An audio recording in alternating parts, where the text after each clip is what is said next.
Il-Partit Nazzjonalista se jiżgura li l-arti kollha l-opportunitajiet kollha biex tavanza.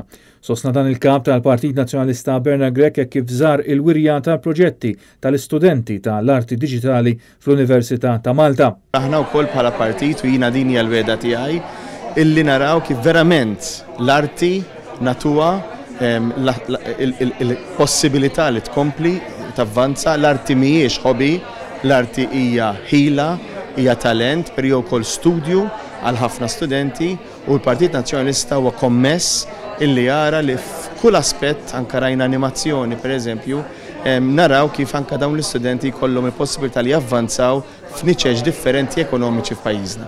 Akkumpanjat minn martu Anne-Marie, Bernard Grech qal li l-proġetti li hawn fil-wirja huma xogħol ta' ispirazzjoni, kreattività u espressjoni tal-esperjenzi personali tal-istudenti li ħolquhom. Użar kull wieħed mill-proġetti esibiti u tkellem mal-istudenti li ħolquhom fejn kellu l-opportunità jisma' teknika u l-mezzi li jużaw, x'kienet l-ispirazzjoni tagħhom u proġetti futuri.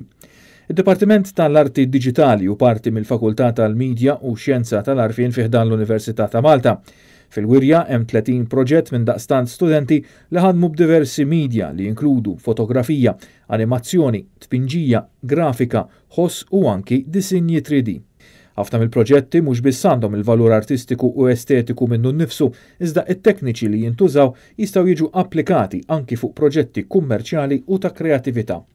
Il-proġetti huma parti integrali mit-teżi li jridu jippreżentaw l-istudenti sabiex jiggradwaw f'baċellerat tal-arti diġitali.